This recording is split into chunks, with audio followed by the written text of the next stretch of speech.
Right, ladies and gentlemen, welcome to the Sex Sells podcast, the podcast where we talk about culture, relationships, dating, and the world at large from a male and a female perspective. Today, we're going to be talking about the gendered political divide. So, this seems to be a far more significant trend in America, but as is usually the case in Australia, we tend to follow their cultural trends just 10, 20, 30 years later. And there's a huge there was a sort of bifurcation over the last 20, 30 years. I mean, the America as a society is so divided politically anyway, but you can draw that same division across the genders. There are a lot of men who are leaning right, but actually trending more conservative, and then there are women who tend to be leaning more left or liberal and are trending more progressive / liberal. And so if there's anyone who does political science, I will use some of these terms loosely and interchangeably. I will probably outline them specifically soon, but the general gist of this podcast is just what are the implications and or ramifications and potential causes of the continued gender split in politics. And how does that affect dating? How does that affect relationships? So this could be an interesting one for sure. Before we get into it, as always, come see a show.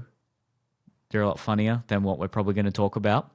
You can come see my solo show, neilkalhacker.com/tickets. I'm doing all the major cities in Australia. You can subscribe to us on YouTube, come to a Comedy Untamed show, and follow us on Instagram, TikTok, etc. And how are you doing, Eliza? You good? I am good. Same old. How are you? Anything exciting? Same old, same old. Yeah. Nothing too exciting. I'm trying to think. Working on the show. Yeah, just trying to be funny, trying to stay funny. Not very funny on this podcast, am I? You are. Hey, actually. No, I don't want to be though. That's That's not your purpose. Well, you can be at times, but you know how you were talking about. I don't know if you were talking about this with me off camera or on camera on a podcast, but we were talking once about people that do like corporate comedy, like getting comedians into.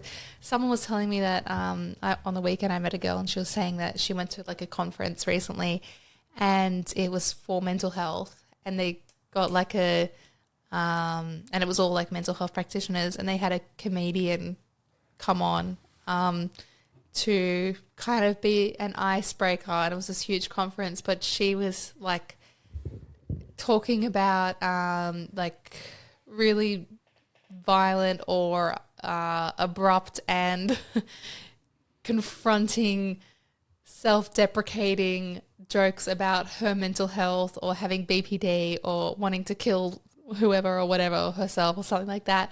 I think I know who you're talking about. Yeah, go on. Well, I don't know who it is, so I couldn't confirm.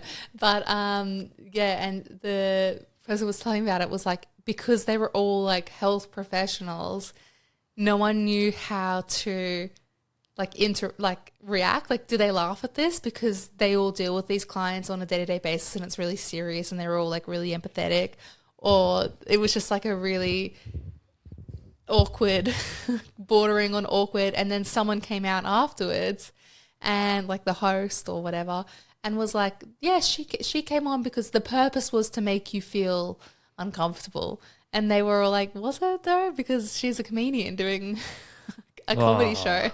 Yeah, there's a really awkward and weird trend in comedy and art in general where they'll say things like, "Oh, we subvert the audience's expectations of what a comedian should be or what an artist should be," and that's just intellectual code word for saying that they're not funny.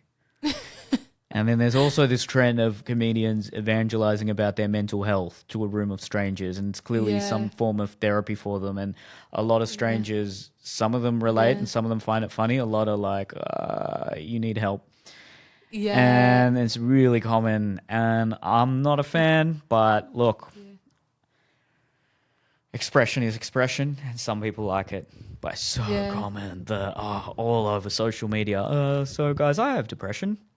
Yeah. And then pause for laughs. No one laughs. Pause. And now I'm more depressed. Come on, that's actually funny. Well, yeah, I came up with it just then.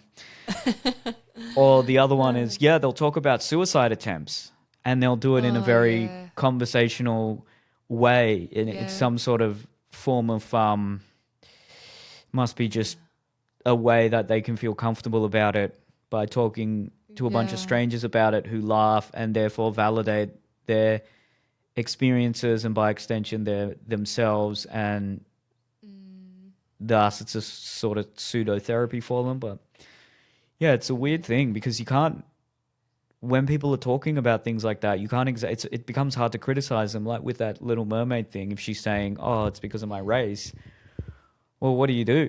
You're stuck then. You have to risk being accused of racism, and in the same vein, you have to risk being accused of, not creating an inclusive space for people who are neurodivergent or have ADHD or autism or you name it. Yeah. And I feel like I felt bad for the comedian when I heard this, because it's like, it may not have been that her content wasn't funny. It might have just been that they're talking about really serious research and developments in this field, etc. And then, you're not in the mood to laugh. Like, you're not going in being all joyous and upbeat and happy. Like, the rapport with the audience isn't there. Like, I'm sure that's a really big thing. Like, you would probably be able to speak to that more, like when who you're communicating to and joking with. It's going to be easier if people are ready to sit and laugh, like when you're going to a comedian show, than when you're with coworkers that don't, or colleagues that aren't expecting a humorous day or whatever. And then a comedian comes out and tries to crack jokes and they're all like, do we laugh at this or not? Sometimes the organizers don't really know what they're doing and they put a comedian where they're not supposed to be. But look, the comedian does it because it's usually really good pay. And most corporate gigs are like that. They're in some awkward space between a thank you speech and a tearful goodbye to someone. Oh, now let's have a comedian. Yeah. Let's do that. That makes perfect sense. Oh, the mic's not working. Okay. Yeah. Oh, yeah, you're a comedian. You'll be fine. Just yell. Oh, there's no stage. Okay, you'll be fine. Just talk to people. God. They're always, it's so poorly organized as well. I know people who've gone and they just don't have a mic. And they're like, oh, I thought you'd just be funny, man. No, need a microphone. That's so bad. Most comedians have a story about a corporate gig that they end up putting in their routine. Oh, really? Yeah. I have a few funny ones.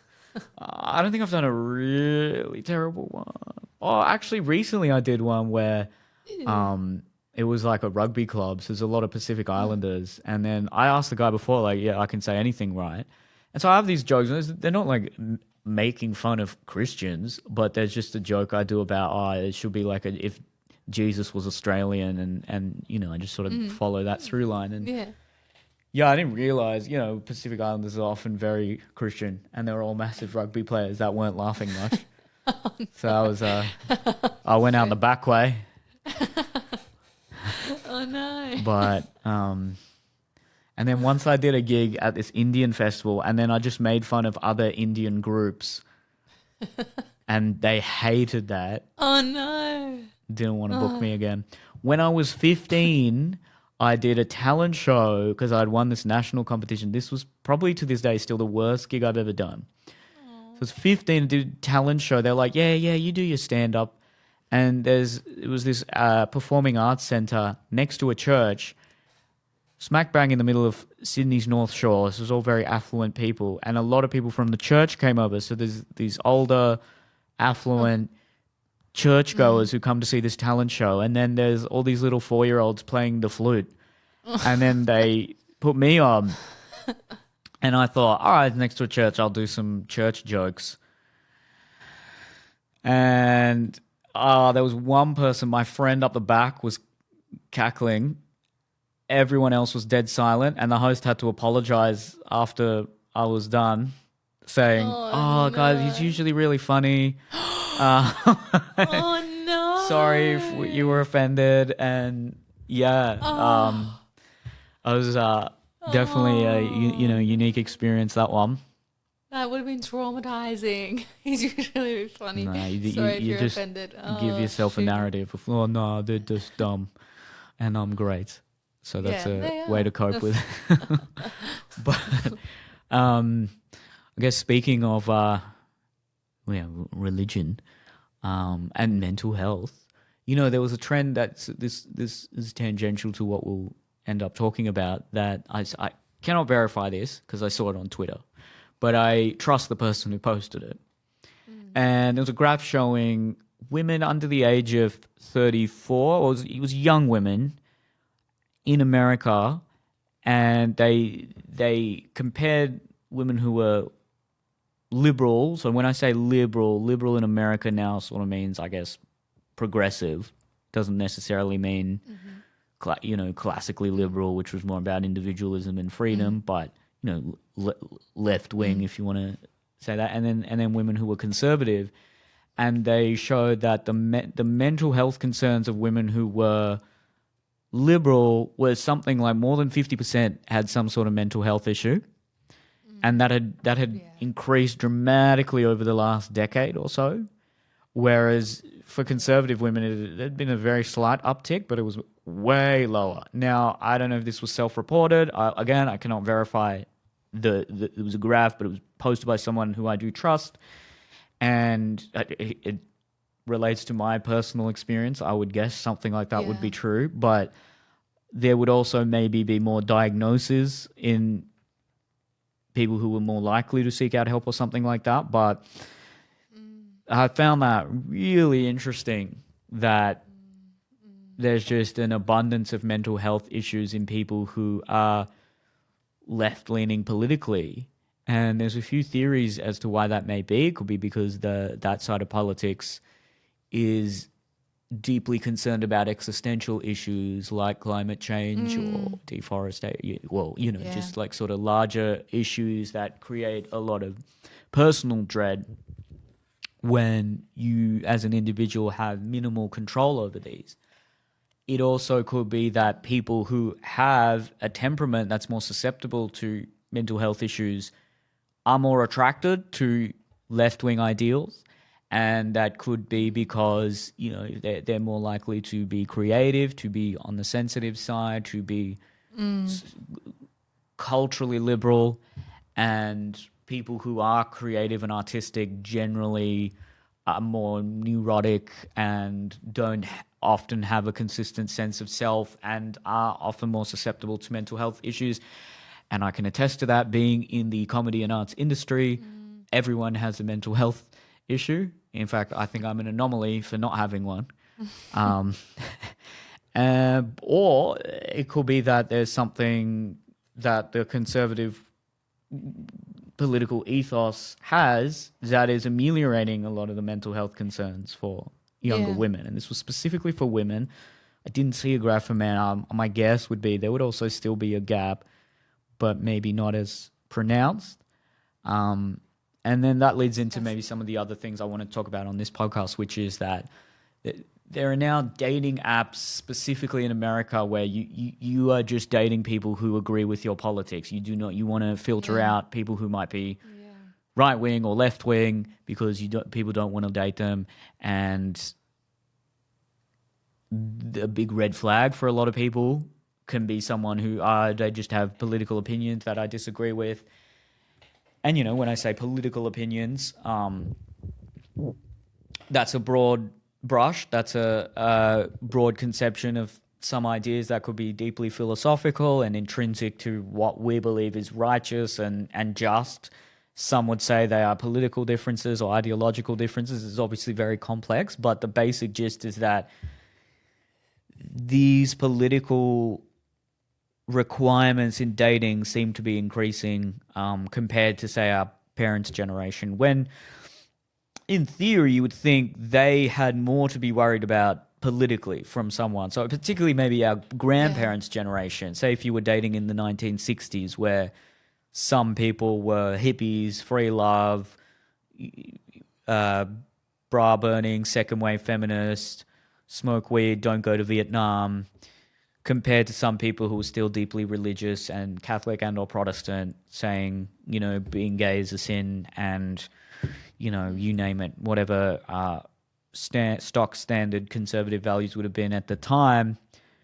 I haven't seen any data, but I don't know if there was as much of a dating divide in those days.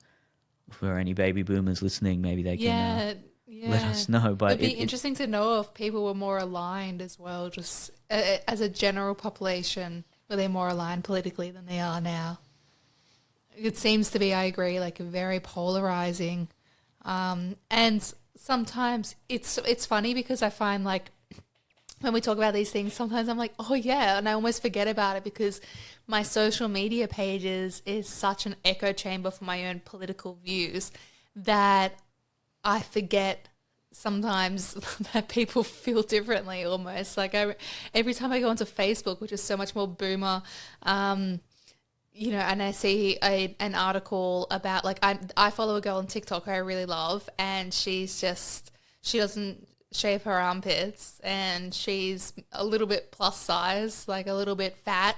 She calls herself fat. It's not offensive. And she was, I think she was a model for maybe Bonds or some underwear thing. And I love her. And she came across my Facebook, and I was like, oh, cool. Her photos on Facebook. That's great for her. And all the people in the comments were like, this is abhorrent. I'm no longer buying from you. Get this off my page. This is disgusting. Like thousands and thousands of negative comments. And then I went onto her TikTok and saw the same, like it was a video, but in the same outfit, which was like, it was like pajama shorts that were really short and a little bralette. And everyone was like, you're inspiring. You're so gorgeous. You're stunning. Like it was so fascinating, the difference. But and even like when I, yeah. Oh, well, I was just going to say, isn't it interesting that when, you know, we're talking about politics and you go to a situation like that, when that shouldn't really be political, should it? It should that's just an opinion about, all right, is this person attractive or not? But everything has become so politicized that is now a political opinion, and it determines what tribe you are in, whether you think a plus-size woman with armpit hair is attractive or not. When that shouldn't be political. Yeah, that's just the matter of opinion. You scroll down, and then the next article is about a transgender person, and then it's the same thing. All these old people are like, they're not actually a male, they're clearly a female pretending to be a man because they've got deep psychological trauma, blah, blah, blah. And then on TikTok, everyone's like, let them just be who the fuck they want to be. That is a man. They may have been born with female genitalia, but it's a man. They identify as a man. Let him be a man. So it's like so crazy. And even those videos where it's only like, I've been seeing more about young people having those polarizing views where they go through universities and they say in America, and they're like, are you a feminist? And I just assumed that all these young men that they were asking in universities saying, are you a feminist? And obviously it's edited to show maybe they cut people out, but so many were like, no, I'm not a feminist. No, like, no, why would I do that? And that's absolutely not. And the way they're saying no or absolutely not makes me think that they do understand what the meaning of feminism is, but they're still so against it. And I was like, whoa, like, I'm surprised at how many people were saying that. I thought that would be like the uncommon, very rare answer, hard to get in a day, but it seemed to be very easy. So, well, what has happened, like you say, when people have been in their social media echo chamber, is that certain words probably mean different things to different people. So, if I'm to just guess, people maybe in your social media on TikTok, on progressive sort of circles, would assume feminism is a given. It's not even a political issue. It's just a basic fundamental human rights of equality for women. And for people on the right, they might think feminism has morphed into something else, and we're being gaslit being Yeah. told that it's just about equality when it's actually a The completely men is trash anti-scientific movement. creed where, Yeah. it doesn't take into account biology, and it has a narrative about wanting to, take over and sort of belittle men or something like that. I mean, those are two very Yeah. broad assumptions, but I guess it doesn't necessarily mean you would come any closer to agreeing with someone, but if you take into account the different ideas people have about those words, it can be a way to feel less separate to them. So another thing could be, racism, right? So that is a word that means different things to different people based on which ideas and ideology you're attaching it to. So for in progressive circles, racism constitutes a holistic system that manifests in unequal outcomes between different groups. So if you are upholding that system, i.e., not doing anything to break it down and overturn it, then you are perpetuating racism. Hence, the accusation of racism for people who might just disagree with something or might not think a piece of black literature or art is particularly good, because they're then, according to them, upholding a system that is maintaining oppression against a socially constructed idea of race. But then on the right side, it might be the traditional definition of racism, which was the norm up until very recently, which is prejudice against a different ethnicity. And so when someone might say, hey, that's not racist or that is racist, they're actually arguing from completely different definitions. And that's why all these debates, all these sort of discussions that are supposed to bring us closer together that I watch online, they don't bring us closer together, because then they're arguing based on fundamentally different principles and ideas. And you can't have a discussion if you can't have a discussion about something like racism or feminism if you have different ideas of what the word itself means. And I think that's clearly had spill off into the world of dating. I know anecdotally a lot of people who, in the arts world, I'd say, who, wouldn't even dream of dating someone who has a certain set of political or cultural ideas. But then vice versa, I know some people who usually are ethnic and from Western Sydney that wouldn't want to date other people who have those sets of ideas. And, I wouldn't try to say that's wrong or that's unfair. Everyone is entitled to their own dating choices, of course. But I wonder how much of this has been manufactured from a social media algorithm that is designed to outrage us and make us think that people are far more different and villainous to potentially what they actually are. Yeah, it is difficult because there probably is a really big aspect of it, but I also am someone that, from my own personal dating experience, then decided that I do want to have someone that I align with politically. And not that a previous partner had these views himself. He did a little bit, but I remember when I met his family, and I think I talked about this before, but I told him I worked in child protection, and his mum came up to me one day and she was really upset and was saying she was going to call me at work to come and intervene, because thinking I could just go there, but because someone brought their child into where she worked, and he was wearing like a Frozen dress, and he was like 3 years old, and she was like, it was just so wrong. Like she put a boy in this dress, and I was like, oh, I couldn't hold myself back. I was like, there's nothing wrong with that. Like, we got into it, but I was like, it really, really got under my skin, like massively, massively under my skin. And then another point when I met the rest of his family, and there was like 30 of us, and they asked me like, do you want children? And of course, they asked me that like first question. And I said, yes, I'd love to have children, but it's also really important for me to one day be a foster mum and foster children as well. And every single person at the table went dead silent, like completely silent. Not one person responded. Like you could hear the clink of someone's fork just hit their plate, and no one said anything until I got up and went to the bathroom like 2 minutes later because I was like, I can't handle this. And they were so upset. And then my boyfriend at the time was telling me like, you shouldn't have said that, like that was really upsetting to my family. And I was like, to talk about fostering children, like, are you fucking serious? And that to me was like one of those moments where I was like, I need to align with, at least have someone that will back me or align with me, but not that that's so like political and it could be more cultural or whatever, but still like same boat. But it was politics sort of has become crazy. culture.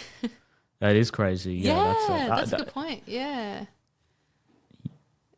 That one is a very interesting one because, if there's a fundamental misaligning of your values, then you probably can't sustain a relationship. But then that's what has happened. There are fundamental misaligning of values amongst everyone now. So, it's interesting how people, not always, but can.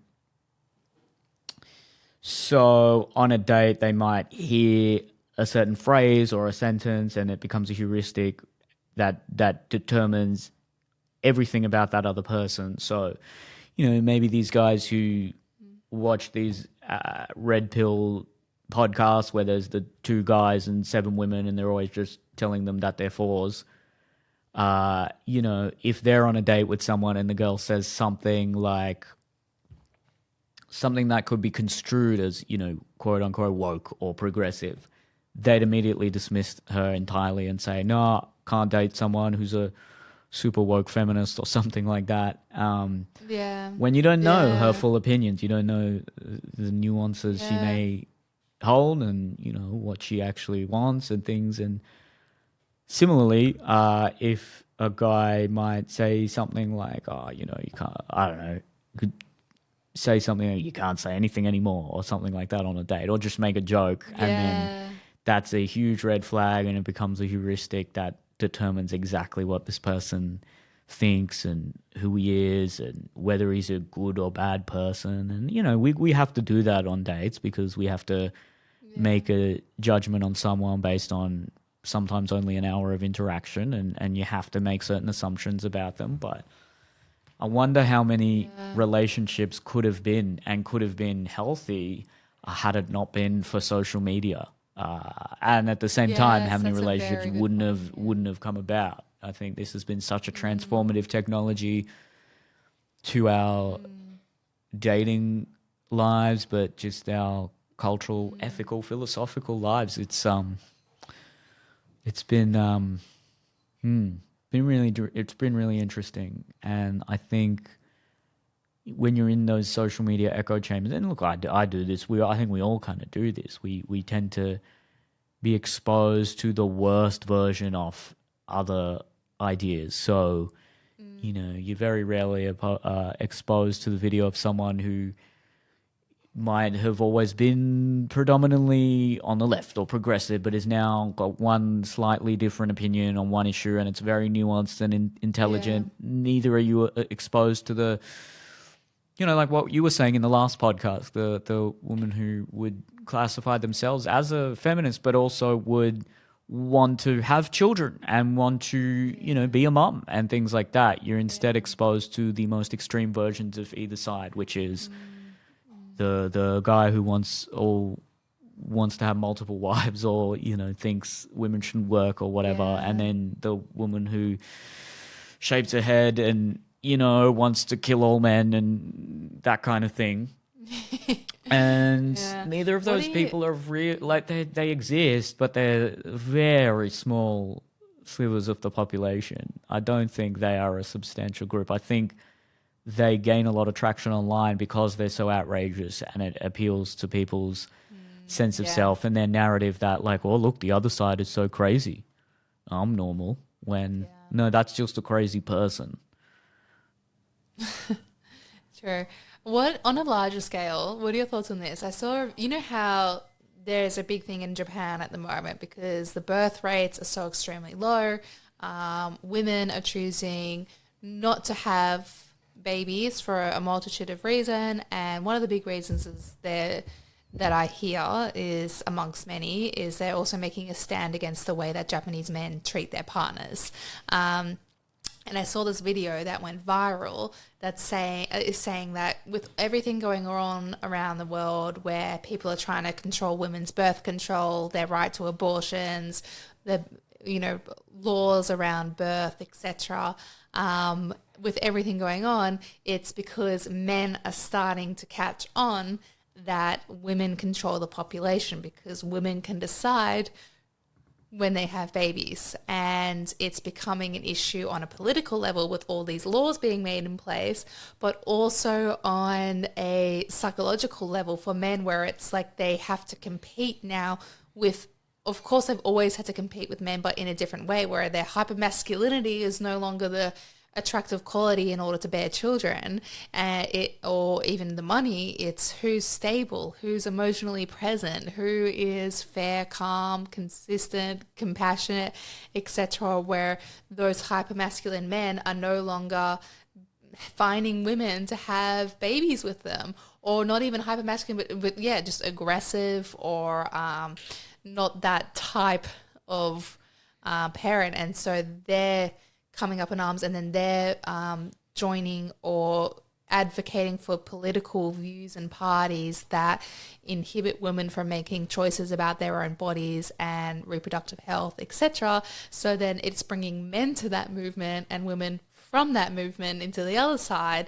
And then, like the point is, it then further polarizes men and women, especially for certain type of men. But also most women, not most, I would say slightly more, the majority of women would be more when it comes to the reproductive rights. A lot of them are, more progressive when they're young, but I do see like all over the internet, so many older women women above the age of 40 advocating for, remove the pill, remove abortion, not be allowed to divorce your husband. And it's really fascinating to me that these women are advocating for that as well. So it's pretty interesting and shocking.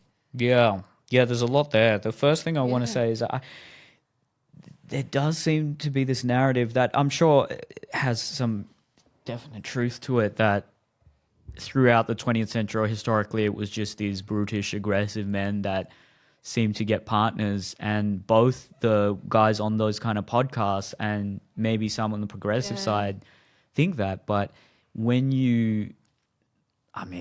again, anecdotal, but if I talk to my grandfathers, for example, if I look at some of the letters and stories that were written in the early 20th century, mid 20th century, sure, they had very different ideas about marriage, but they weren't what you could describe as maybe, hypermasculine or something like that. In fact, I guess to steelman the culturally right-wing argument, it would be that, okay, it was like positive masculinity, but it wasn't guys, they would go to war and fight for their country, but they weren't out coward punching people on the street or like doing steroids and getting sleeve tats and calling girls sluts. They were extremely...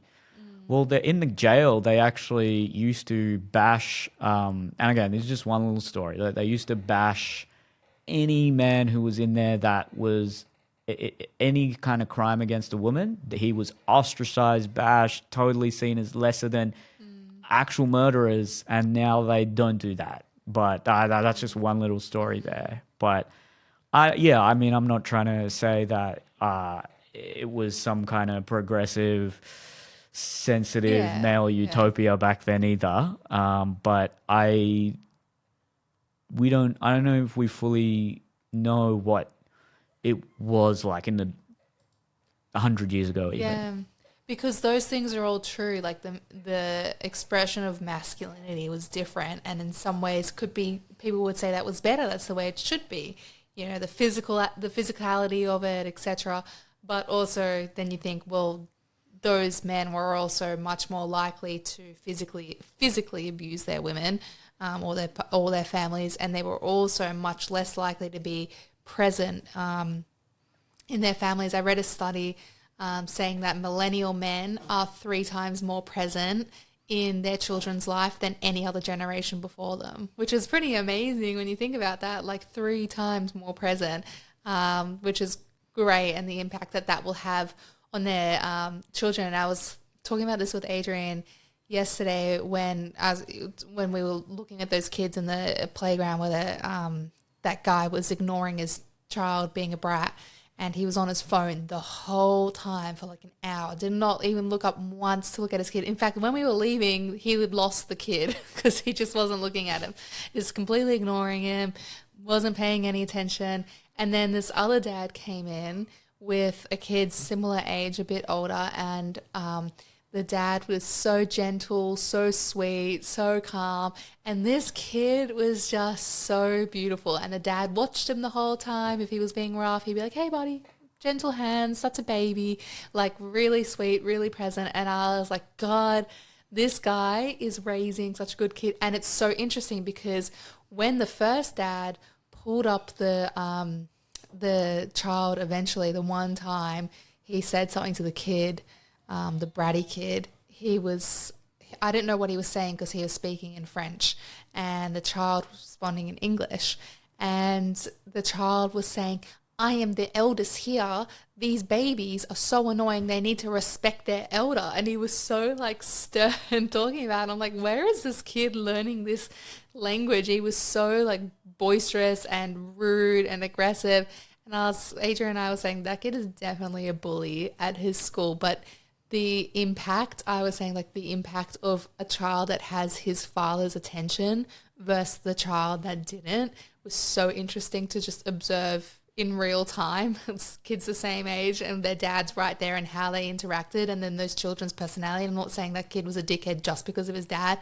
Maybe he has trauma, blah, blah, blah. But that was my armchair psychology analysis from viewing that snapshot of 40 minutes of that interaction. But I thought it was really, really interesting. So Totally. this has nothing to do with political views or anything, but I think that the way that men were present then versus now is vastly different, for the better. But the political views, interestingly, have gone more polarizing, more opposite, more further away, more like dangerous at times on either side, whether you're super progressive or super, super conservative. Both of them are dangerous in their own means. So, it's so fascinating. So that that's an interesting study that millennial dads spend on average 3 times more time, because I guess the narrative that you'd see on some of the right-wing social media circles would be that fathers used to invest in their children's time more. They used to teach them skills. They used to, teach them how to, maybe if they're American, teach them how to hunt, teach them valuable life skills. And something that maybe, I'm putting words in people's mouths here, that conservative women might say is that they taught their sons how to respect women, how to, court them appropriately, instead of just, you up on Snapchat or something like that. So the narrative from the right seems to be that, okay, today everyone just wants to have casual sex and there's nothing deeper and meaningful. And historically that came about, but that came about from a moral code that sort of, not rigidly forced, but, molded people towards that kind of way of living. And then the narrative from the other side is okay, it was male power, and it was just rules based that just forced women to live a certain way, and were not allowed to pursue their interests and their career. And a lot of that is completely true. I think some of those, I don't know what you might have seen, but there's this one, what's her name? Louise Perry, I think, and she's gained a bit of traction in some of the circles I operate in. So I don't know, maybe centrist or something like that. I don't know, whatever you'd call me, but she is someone, I think she's about your age. She might be sort of early 30s, and she grew up quite, liberal, progressive, not necessarily like super progressive, but, in a cosmopolitan area of London. And she's actually written a book about how things like the pill have actually had a detrimental effect, and things like sex positivity are actually hurting a lot of women because it's forcing women to have sex like men and to sort of meet the male standards of what they want from a sexual partner, which is like really casual encounters and no investment. And her argument, no, sorry, she doesn't actually want to get rid of the pill, but the gist of her argument, she's very good. I would recommend people watch and listen to her talks on YouTube, and there's some things I find interesting, whether or not not like a complete endorsement of everything she says, but she's essentially saying that like this kind of sexually liberated world has actually hurt women, and some of the mental health issues that younger women are facing are because of that, because they're getting ghosted by multiple guys, and they're only being able to find these fuckboys who don't want to have a commitment. And her thing is that, all right, if you kind of have these values of like, all right, you can only have sex in marriage, it forces men to reach a certain standard where they have to be a certain level of, have emotional intelligence, but also, financial capability and just sort of competence in multiple domains for them to get that intimacy. And so she has a very interesting argument, and I recommend it. People might not be, used to hearing something like that. She's really interesting. Coming back to the Japan. Yeah, I'm reading it about her right now, though. It says here that to be anything other than sex positive is to be at best a killjoy, and at worst someone who harbors deep internalized shame, where women must remain internally silent about certain behaviors. They must celebrate kinks. They must enjoy porn. They must consider sex work a valid choice. Even, as they say, they disapprove of clothing sweatshops. And above all, they must fuck like a man, and are celebrating this as hard-won equality, and never, ever texting back after. That's so true. It's like, well, to be sex positive, if you want to claim yourself as sex positive, which is what so many women want to do now, it's not so much about accessing the pill or having or educating our children young about what safe sex is. It's about making sure that you enjoy hard BDSM and porn, and fucking like a porn star is basically the nutshell of that. That's really like a. And what is interesting as well is it said that she has done workshops on like sex education, and she worked in rape crisis with victims. So that's, really interesting. I have to read that. She's got a book out there, The Case Against the Sexual Revolution. So it's a provocative title. I haven't actually read the book. I've heard good things.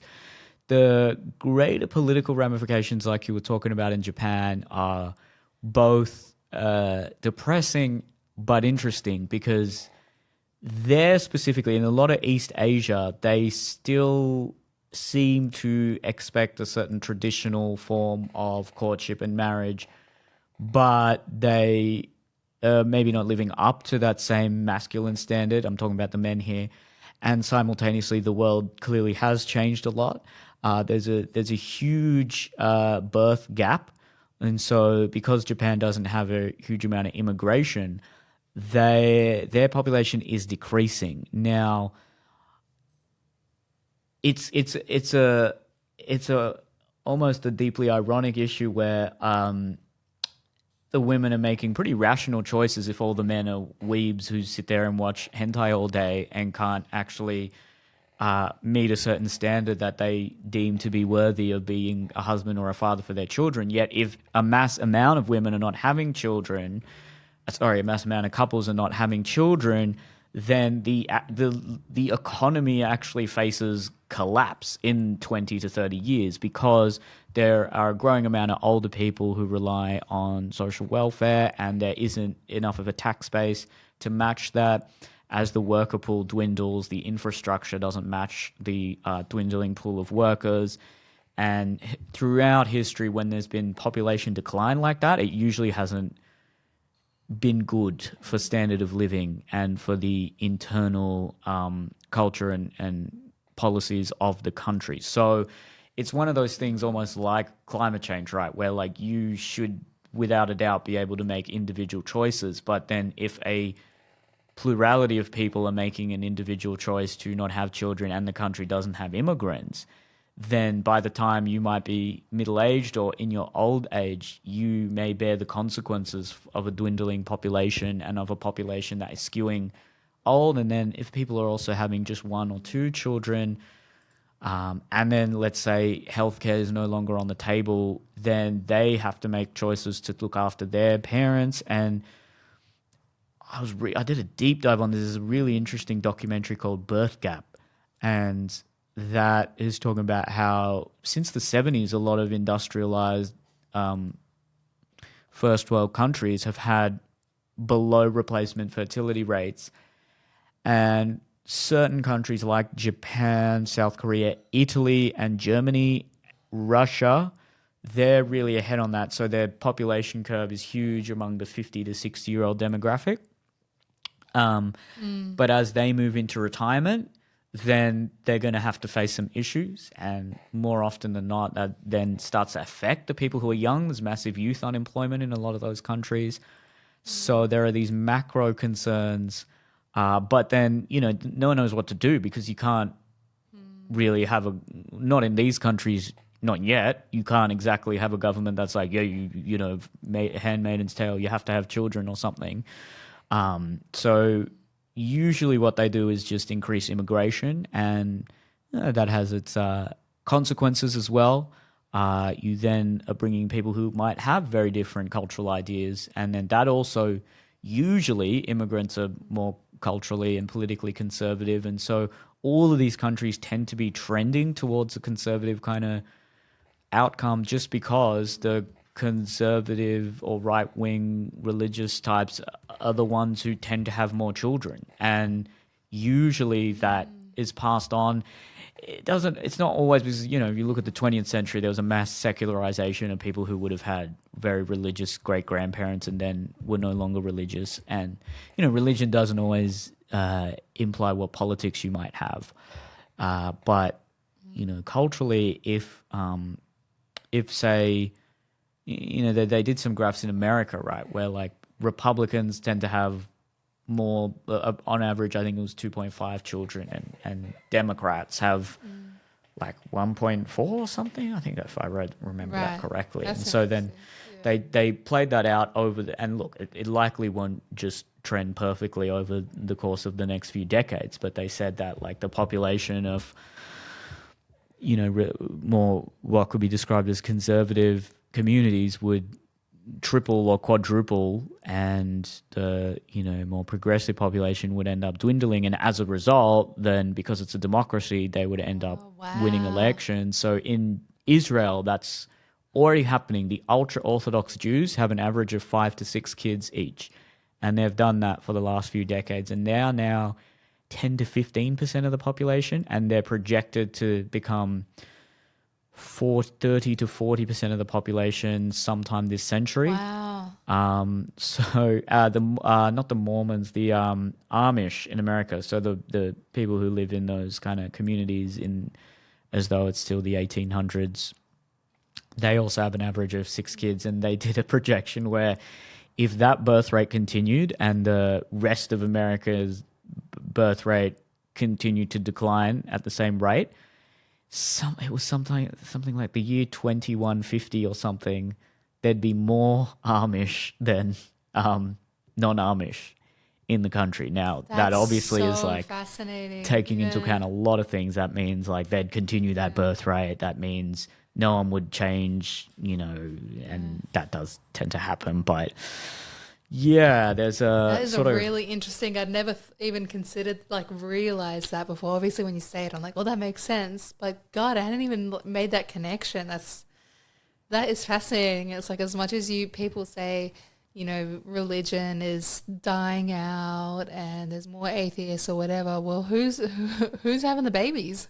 Who's creating the next population? I mean, And assuming that they will also be religious, but that's a big But at least because we're culturally, though. polarized, they probably will be. If we weren't as polarized, there'd be a lot Yeah. more secularization. I think there'd be a lot of religious people transitioning into atheism, as there was throughout the 20th century. But I think because it's so polarized right now, the religious communities, and again, anecdotal, but I know certain people who they're Protestant. Well, I don't know. They say they're non-denominational. I don't know the particular sect of Christianity, but they have now suddenly, they've over the course of knowing them over the maybe 5-6 years, they were, hard and fast Greens voters, and have now, I don't know who they'd vote for now, because in Australia it's not like there's a Republican Party, but they've really shifted. They've shifted because they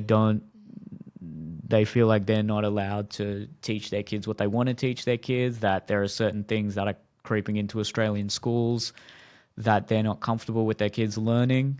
And so they might want to homeschool, or they specifically look for religious schools. And it's just this continued divide in society that America's far ahead of us. And Australia might not go down that road. Who knows? Because we just don't have the same, like the foundations of America were very religious, and it's not really the same in Australia. So I don't think this would happen as profoundly in Australia, but the trend in most industrialized first world countries is continued political and cultural polarization, and to the point where it's getting really hard to almost, you can live in unison, you can have neighbors that completely disagree with you and everything, but then when it comes to schools, what is taught there? When it comes to laws about what is ethical, what is moral, what we should be doing, it's becoming untenable to live in a society with people who have just completely fundamentally different ideas to each other about what should be culturally appropriate. I was reading on Reddit the other day that someone was saying that in their child's school in Florida that it is literally against the law. It is illegal to refer to a student via their nickname.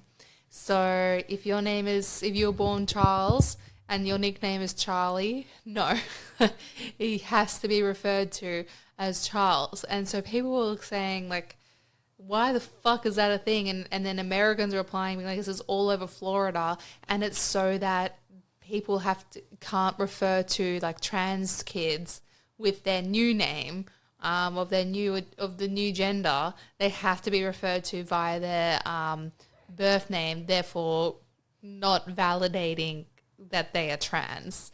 And it's like, that's literally the reason this law was put into place. Apparently, Yeah, it's swinging. It's become so polarized that it either goes one way or goes one other way, and it's becoming harder and harder to reach any kind of middle ground. Or, the school thing, I'm not a politician or something, but it seems like, all right, just have the ability for some parents to take their kids out of certain classes if they really want, and then that's that seems like the best viable option. But the guy in Florida has gone really hard on his agenda, to the point where he actually lost a lot of people who might have otherwise supported him because they thought the other side was extreme, but now it seems like he's going to extreme the other way, and that seems to be what is happening. So in South Korea, they elected don't know if it was last year or the year before, but they elected someone who was saying they wanted to abolish the gender department and all these bureaucracies related to, women specifically. And then in it's not Hungary. Yes, it is Hungary. So Hungary, I mean, look, in Eastern Europe, they're a bit different, but he has instituted something where, you get, if you have 4 children, you never pay income tax again. Which actually, you know what, that might not be, that's not like specifically political, but yeah, he wants people to just have a lot of children. Yeah, wow. And I mean, in a weird way, that one might be something that people could. Yeah. That's not like a political thing where it's like you have to have children, but hey, you never pay tax again. The difference between 3 and 4, that could be. That would be if I had 3 kids. That would push me to 4. Yeah. Yeah, that but it's just a interesting, and I don't know, maybe I'm online too much, but it's just a very interesting time. I think the next 10 to 20 years, there'll be some kind of cultural revolution, but it'll be something that I don't think it'll either be, just like what things were in the 1950s, but it also won't be anything more progressive along that line. Because 1, I don't know how much more progressive you can get, and 2, I think a lot of people are not inclined to, they're feeling like some of this is going too far and that sort of thing. And could be a kind of scary backlash though, because especially if you got a lot of people who, like we talked about in our last podcast, who require escapism and are not happy with their, these are also economic issues, cost of living, people are not happy, people are not feeling fulfilled. Well, they either they either partake in a backlash, in a kind of revolutionary type of sentiment, or they just become apathetic, so they no longer care. And I think there's a lot of people like that now who just don't care about whatever the new thing is that we have to abide by, right? So if it's, maybe it's the Snow White thing or something like that, there'd be a lot of people who are like, I'm just so sick of this, I don't even care anymore. Yeah. I feel like that'll be me. I mean, yeah, I'm a bit like that too. So apathy can then lead to the people who do care a lot, really taking. Look, I just think we're living in very interesting times compared to our parents. Or our parents sort of inherited a world that their parents built after World War II, and then that world has generally been the same up until about now. And like just with all the, also just the like conflict going on, the continued military arms race and things like that, something's got to give. And a lot of trends are suggesting that, millennials and Gen Z are going to live through some kind of big change of either culture, politics, the world, something. I think we're going to have a very different world in 30 to 40 years, but it's almost impossible to predict what that looks like. Yeah, it's scary to think about it. In that time, Remy will be our age, doing the podcast like us, talking about it. Yeah, speak. There you go. Yeah. Yeah. What do you think? I guess if I ask you, like, do you think teenagers are inherently rebellious? In the sense that, whatever they're taught is the norm or what they should believe, they're just going to stick the finger up and think, no, I'll do what I want.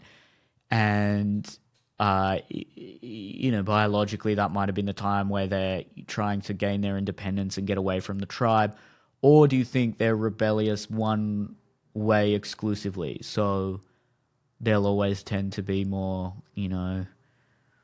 inclined towards their base instincts because they're still teenagers, so they'll want to, have sex and drink and do drugs? Or do you ever foresee a time where, because that's so normalized, those sorts of things like sex positivity and casual sex, drug taking, that they'll actually rebel and say, no, I'm not going to do that. I'm going to be... That's a thing. It's already happening. Yeah, I see kids talking about that. and saying like, I don't want to be a part of this, or like, this is not the culture I want to participate in, etc. So it is interesting that they want to, I feel like it's not so much about they'll rebel against whatever they're being taught currently or whatever's trending, but I think it's a innate primitive urge to develop their sense of individuality. And it starts from around the age of like 7, where they get their sense of self and identity. And then once they reach teenagers or adolescence, they really want to be like, okay, now I understand myself, or believe I understand myself. Now I want to enact that sense of self, whether it be like, okay, this is me, now I am of this party, or I am trans, or I am gay, or I am incel, or I am sex positive, anything. They're like, that that is my personality, and really like emphasizing that. I think it's funny how it's like, I find with teenagers that I work with, is they pick what like I would consider to be like one aspect of my personality, and then they make it like really inflated and make that their whole thing. And I remember like when I was a teenager, like it was all about like, I was like, okay, like I'm a compassionate person or empathetic person, so that became like my whole like identity. It was about how compassionate I would take fucking anyone in off the street. I was always talking to homeless people. I volunteered thousands of hours with disability kids, old people, children, everything. And then when it wasn't until I was a bit older, I was like, well, I can be more than just like that. Fuck, I'm tired. Let me rest. And like, that's a positive one. Like, people are like, I'm really into weed. So then next minute there's stoners, or skateboarding or surfing. Yeah, they obsess over Funny one how thing, they don't just they? like pick something. What did I?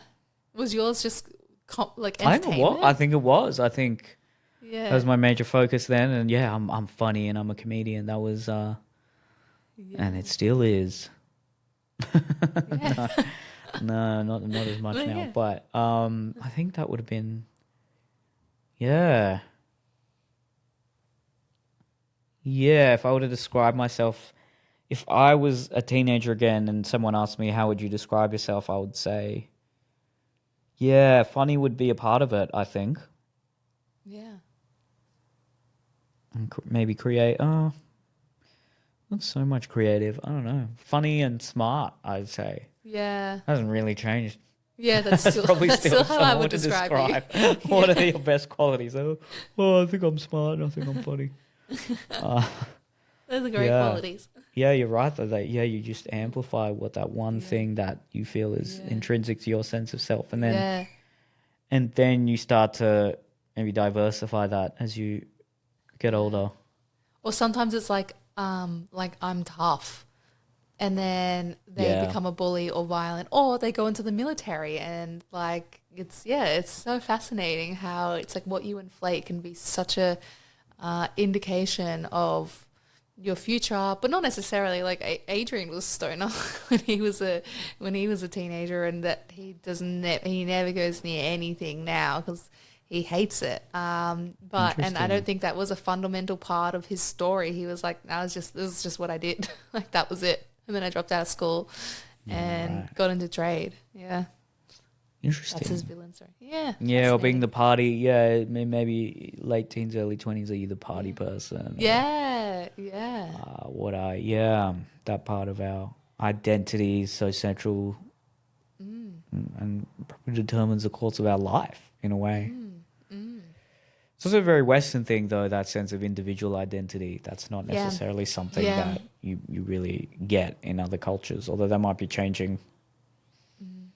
Well, also it might be changing in Western cultures as well, because it's like I saw a video on TikTok, and it was like by an Australian teenager, and she was like, why I wish I was American, and it showed like parties with red cups and pool parties and holidays at the beach and like going to like the cafe, like Starbucks after school. And all the Americans are like, we don't do this shit anymore. Like, You could do that here. What do you? yeah, you can do all those things here. Like, it's not a culture anywhere. We just go home and go on the internet. Like, it's not even a thing anymore. It's like that time to explore and develop your identity. I'm so glad that I got to like go through that at that age. But it's no longer that much of a thing where it's like you go to a party every weekend, or you at the park every afternoon with a bunch of people, or you're at the mall constantly. Like, yeah, they still do it, but not to the same extent that we did at our age. No, they're all online.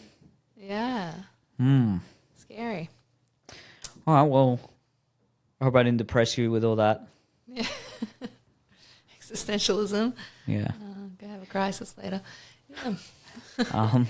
Let us know in the comments your thoughts. And then, yeah, look, a lot of those statistics I was just sort of recollecting from things I'd seen online. So by all means, if I got any of that wrong, let us know in the comments. Yeah, thanks for listening, everyone. See you next week. See you next week. Hope you enjoyed winter. I think by the time this comes out, it'll be spring. Yay. That's nice.